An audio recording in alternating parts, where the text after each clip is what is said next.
Hello, my battalion of viewers. I'm the Knight of Arcane, and today we'll be turning more Pokemon into a fantasy adventuring party, as voted on by Patreon.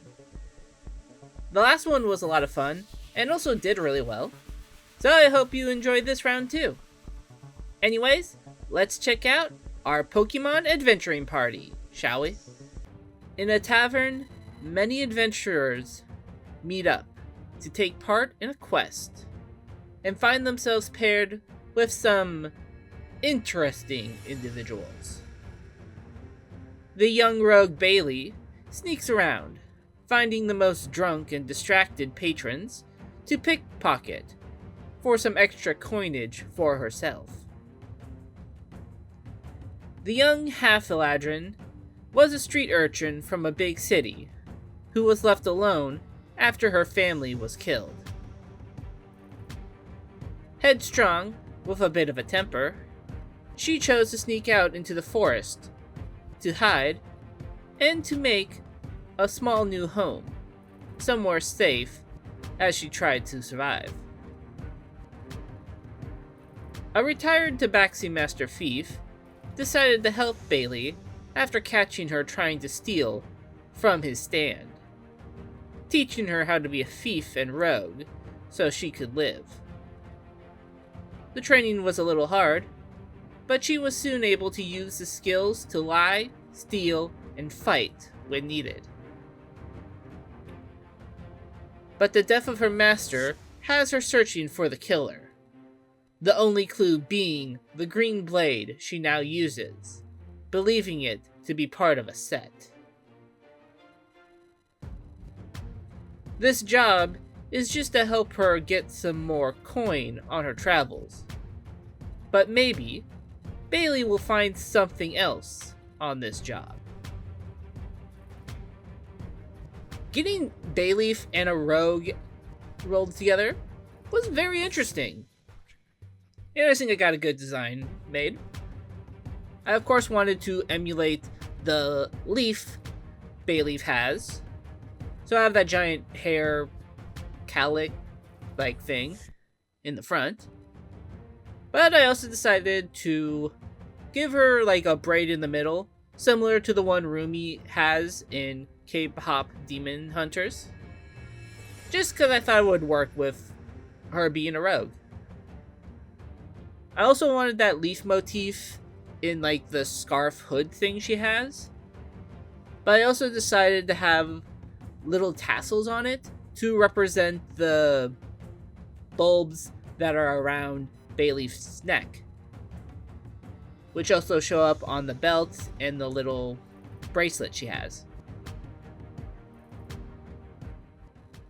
Overall, this was a fun design to make, and I'm quite proud of our Bayleaf Rogue.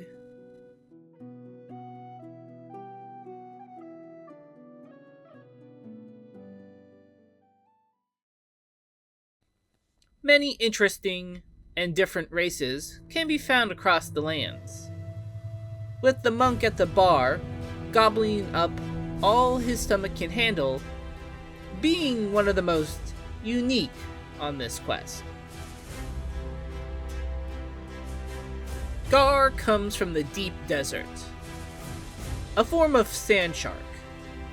They're nomadic tribes, usually roaming the sands, with some willing to leave others alone, unless threatened, while other tribes are more hostile. Gar was from a hostile tribe, attacking and setting traps for travelers and caravans so they can steal their supplies.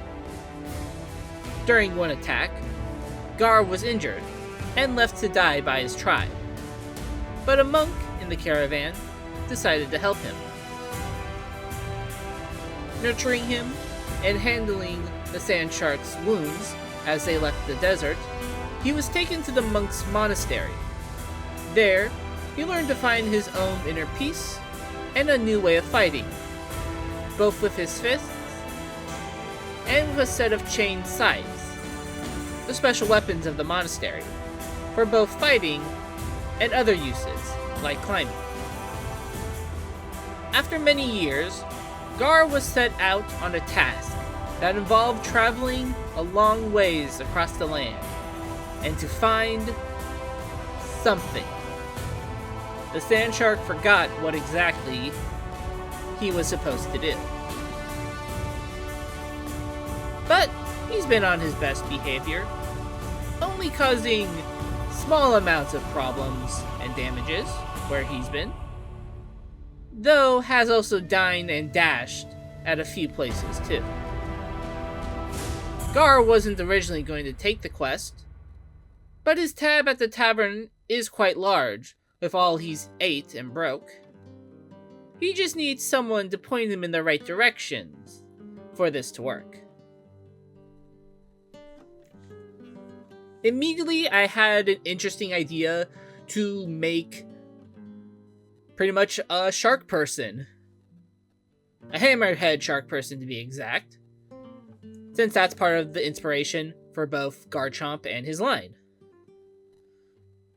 Originally wasn't going to give him weapons, but then decided I wanted to give him one of those chain weapons. Originally it was just going to be one scythe, with the other being just the weight.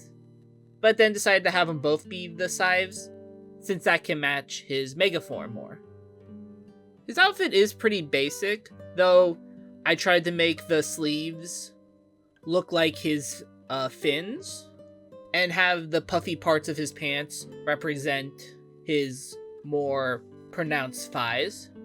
Though my favorite little detail is the beads around his neck, where I tried to make them all look like the Mega Stone for Garchomp.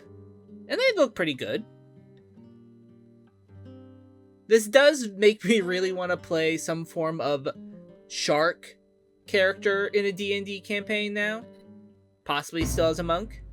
So I think I succeeded in making this character look really good, and how I wanted the Garchomp monk to look like.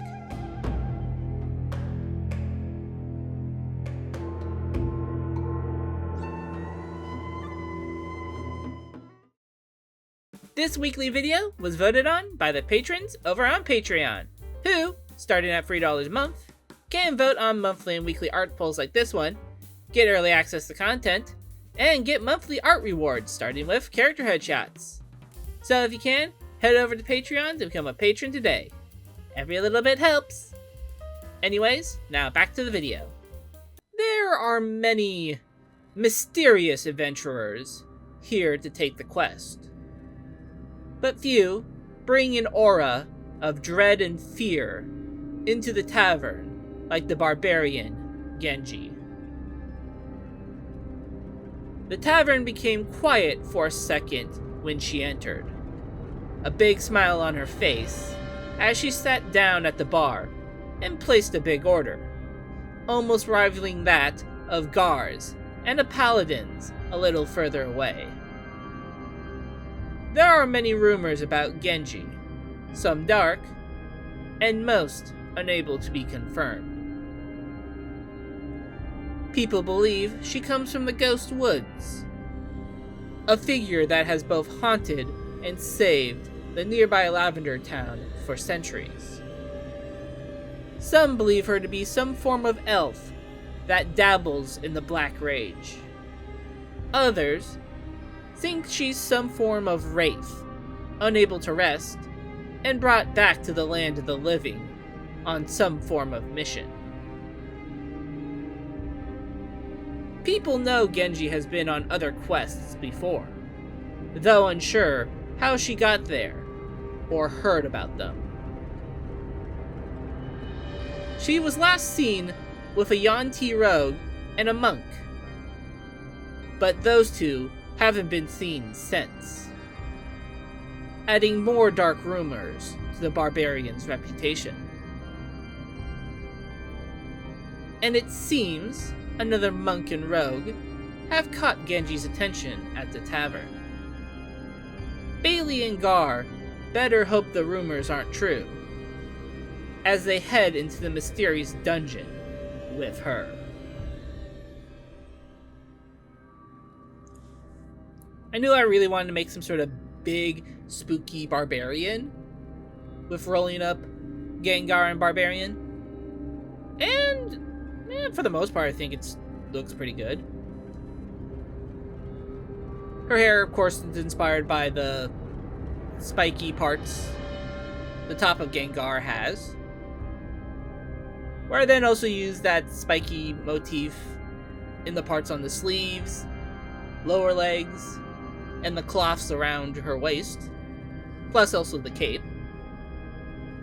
While in her top, I try to make her eyes with just how the armor is set up, and then trying to also represent her mouth with the belts, and then also placement of the body paint on her torso to make it kind of look like a mouth, especially the Gigantamax mouth in a way, or at least allude to it, while the axes are to help look like the Mega Gengar's hands a bit. I stuck mostly with purples, but also added red like in the Mega evolution, and think I was able to make it still look very cohesive. This Gengar Barbarian was able to match a lot of the ideas I had. There were a few design parts I wasn't able to do, but I still love this result in the end.